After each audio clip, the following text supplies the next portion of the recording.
Je vous propose de vous installer confortablement et de fermer les yeux. De considérer cette séance comme un moment pour vous, pour prendre soin de vous, de toutes ces parties en vous qui n'ont pas été entendues,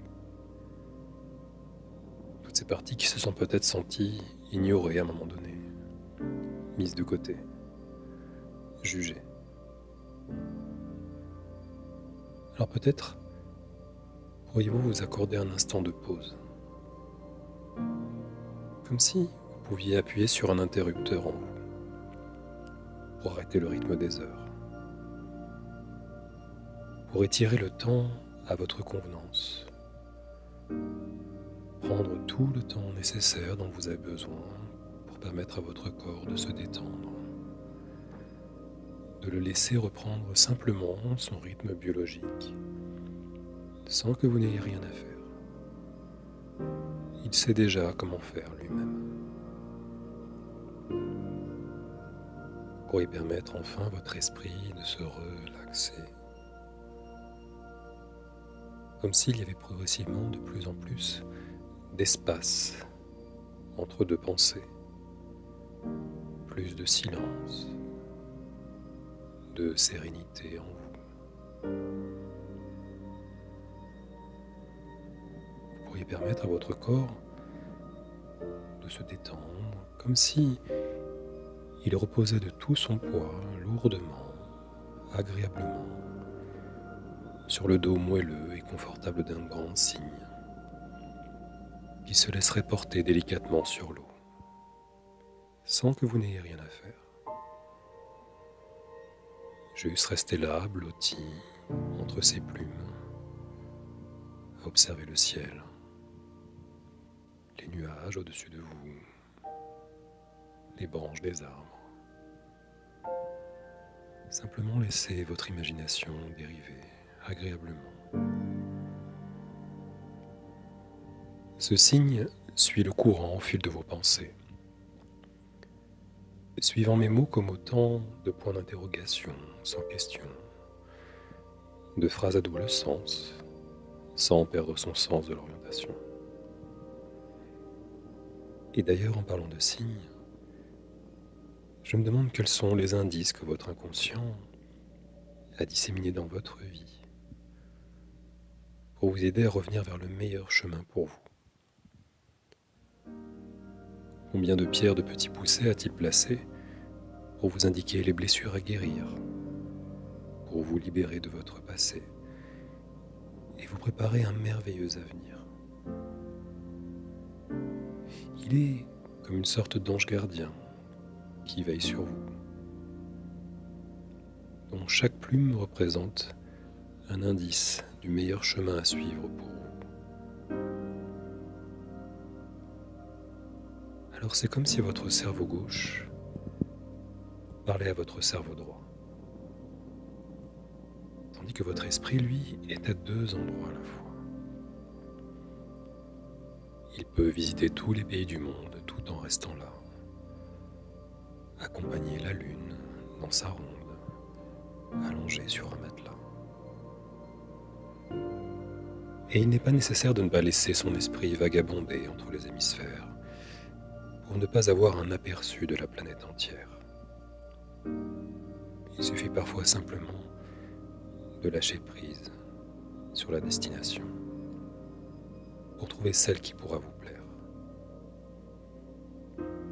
celle qui sera la plus adaptée à votre bien-être.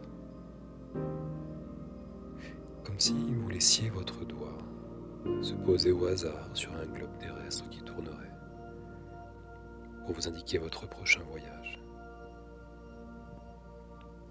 Car souvent, notre intuition sait mieux que notre raison quelle sera la meilleure direction pour nous.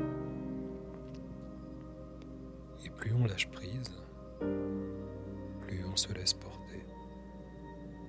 Et plus on se laisse porter, plus les solutions nous apparaissent. Les problèmes se dénouent progressivement.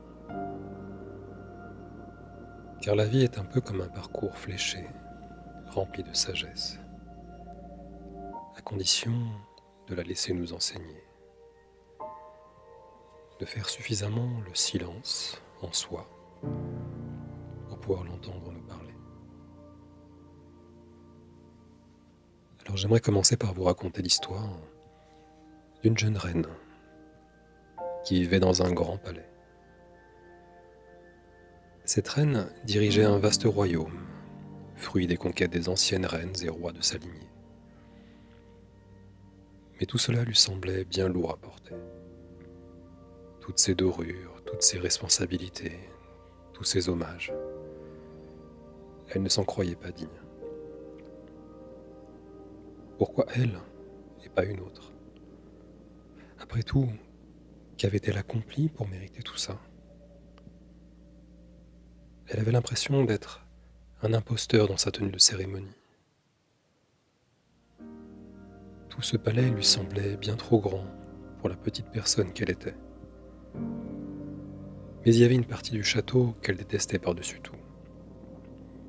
C'était le grand corridor qui la menait de sa chambre à la salle du trône. Ce corridor était orné de tous les portraits de ses ancêtres, tous aussi majestueux et imposants les uns que les autres. Chacun d'entre eux avait, à leur tour, étendu les frontières du royaume. L'honneur de la victoire et des batailles légendaires transparaissait sur leurs visages durs et fiers. La petite reine avait l'impression que leur visage la jugeait, se demandant, à chaque fois qu'elle parcourait cette allée en tenue de reine, pour qui elle se prenait. Qui était-elle pour mériter cette couronne? Combien de fois avait-elle voulu jeter ses habits de reine et s'échapper à toute vitesse de ce château? Couper ses héritages du passé, se libérer du poids de leur jugement. Mais non, elle restait, car ce royaume avait besoin d'un gouvernant. Jusqu'à ce qu'un jour, la petite reine s'apprêta une nouvelle fois à traverser ce triste corridor.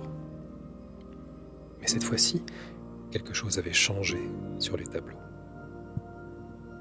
Une servante affolée informa la reine qu'un voleur s'était glissé dans le château, et qu'en plus d'avoir volé quelques bijoux, il avait aussi vandalisé les tableaux de ses aïeux. En effet, certains d'entre eux avaient à présent un grand sourire exagéré jusqu'aux dents, ou une dent en moins qui leur donnait un air comique. Certaines reines avaient des cornes énormes, ou de grandes moustaches ridicules, qui faisaient énormément rire la petite reine. D'autres de ses ancêtres encore avaient un bandeau de pirate, ou des cœurs roses à la place des yeux.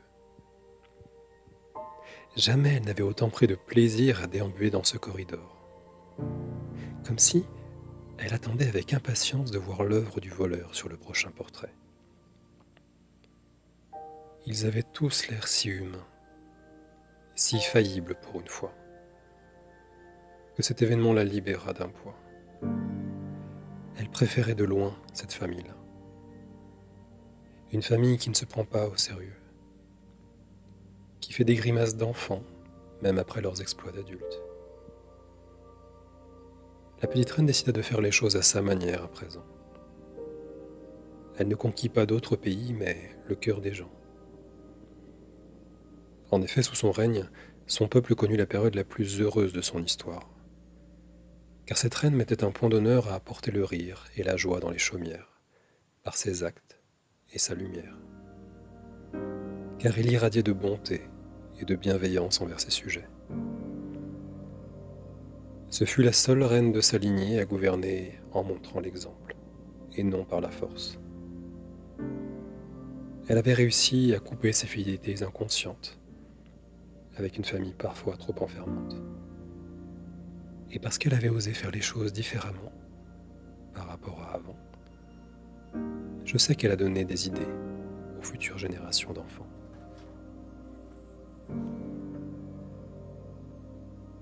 J'aimerais à présent vous raconter l'histoire d'une femme nommée Aurore, qui avait l'impression d'avancer à côté de sa vie. Elle avait la sensation que sa vie était sur pause depuis des années, et cela l'angoissait. Surtout quand elle voyait ses amis fonder une famille, évoluer dans leur profession, voyager. Et même si Aurore aurait voulu toutes ces choses-là, une autre partie en elle lui criait qu'elle n'y avait pas le droit. Aurore n'essayait même plus d'espérer qu'un tel bonheur puisse lui arriver. Elle avait tellement été déçue par la vie au cours des années. Ça faisait trop mal d'espérer. Pourtant, à y regarder l'extérieur, les gens ne comprenaient pas pourquoi Aurore vivait autant de malheur. En réalité, Aurore ne pouvait pas vivre ces choses-là, à cause de son super pouvoir. Elle l'avait depuis qu'elle était toute petite.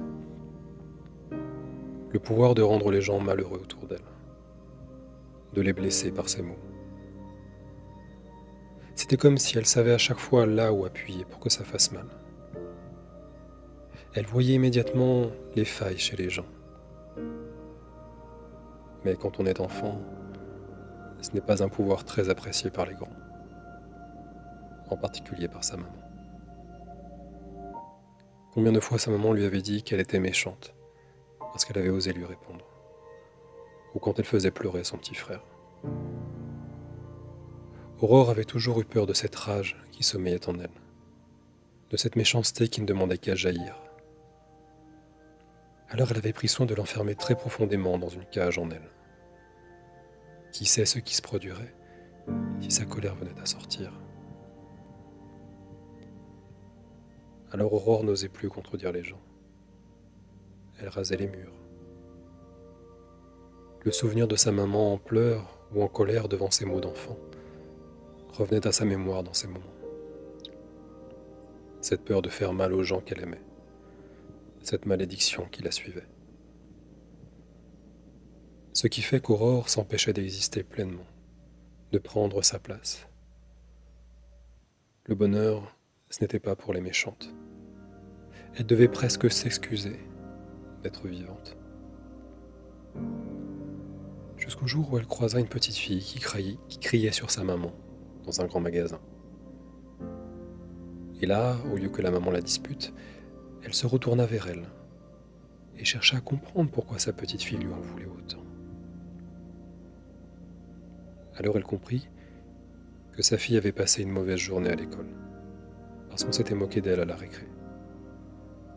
Et vu que sa maman avait tout le temps été au téléphone depuis qu'il était venu la chercher, elle avait eu la sensation d'être mise de côté, d'être ignorée. Sa maman comprit que sa petite avait juste besoin d'être rassurée par la personne qu'elle aimait le plus au monde, de se sentir importante pour elle. Rien ne vaut un câlin de maman pour guérir tous les bobos d'enfants. La maman s'excusa même de ne pas avoir vu sa tristesse. Elle lui expliqua que les mamans aussi, parfois, font n'importe quoi. Que même une maman continue toujours à apprendre de son enfant. Et elle lui proposa un marché. Elle proposa à sa fille d'aller manger une glace avec elle et de se raconter leur journée. Le sourire de la petite fille était revenu comme par magie. Celui d'un petit enfant qui se sentait enfin compris, enfin entendu. Il n'y avait rien eu de méchant chez elle depuis le début. C'était juste un petit être en construction qui ne sait pas toujours comment exprimer ses émotions. Aurore comprit alors qu'elle pouvait s'autoriser à sortir sa colère dehors, que la réaction des autres n'était pas de son ressort. Certains s'en offusqueraient, certes, mais d'autres seraient capables de la comprendre, de la recevoir, de la rassurer. Elle avait cru pendant des années qu'elle avait le pouvoir de blesser avec ses mots, alors qu'en réalité, ceux-ci n'avaient que le pouvoir que les autres voulaient bien leur donner. C'était sa maman qui lui avait donné ce super pouvoir. Mais Aurore pouvait maintenant le lui rendre et reprendre sa liberté. Elle était innocente de la vulnérabilité de sa mère. Pourquoi serait-ce elle de mettre entre parenthèses sa vie pour le bien-être de ses congénères? Je sais qu'Aurore a pu se libérer et exprimer ce qu'elle ressentait. Elle a pu prendre sa place. Elle a pu autoriser la vie à lui apporter toutes ses promesses qu'elle se refusait jusqu'alors. Alors peut-être que vous aussi, vous pourriez permettre à la vie de vous accorder ses plus belles promesses. Pour cela, je vais vous demander d'imaginer que vous êtes en train de flotter sur un lac, de tout votre poids, de laisser tout le poids de votre corps reposer sur l'eau, de laisser l'eau prendre soin de vous, vous entourer. Prenez simplement le temps de vous poser, de laisser tout votre corps se détendre sur ce lac. Et alors vous pourrez imaginer une lumière dorée qui viendrait sur vous. Peut-être est-ce la lumière du soleil, peu importe. Simplement sentir une douce chaleur qui se répand en vous progressivement. Cette même sensation que l'on ressent après être allé à la mer et qu'on se laisse sécher sur la serviette. Juste laisser cette sensation de chaleur se diffuser agréablement en vous, dans chaque cellule, entre chaque organe, chaque muscle. Cette lumière dorée va représenter l'abondance, tout ce dont vous avez besoin pour vous sentir comblé dans la vie. Vous pouvez y mettre ce que vous souhaitez. Simplement sentir cette lumière qui vous remplit totalement, qui décuple aussi vos capacités. Sentir que cette lumière vous aime et vous apporte tout ce dont vous avez besoin pour vous sentir le plus épanoui. Sentir qu'elle se diffuse à présent au niveau de la poitrine, du cœur, du ventre. Que chaque organe au niveau du ventre prend progressivement sa place, se détend agréablement. Que cette lumière arrive à présent au niveau des genoux, des jambes, des pieds. Sentir que tout votre corps baigne à présent dans cette lumière dorée qui irradie même en dehors de vous, tout autour de vous, qui va venir se répandre à présent dans ce lac, cette étendue d'eau dans laquelle vous êtes. Sentir que vous baignez totalement dans l'abondance, dans le bonheur, dans la sécurité. Que tout dans cet environnement participe à votre bien-être, à votre bonheur. À présent, imaginez-vous d'ici quelques jours, quelques semaines, voire quelques mois, heureux, épanoui. Voyez-vous le visage serein, détendu de quelqu'un que la vie a béni, que la vie a choisi d'apporter tous ses bienfaits. De sentir qu'à partir de ce jour-là, vous devenez quelqu'un de chanceux. Quelqu'un pour qui les opportunités, les belles promesses de la vie arrivent à vous comme par magie.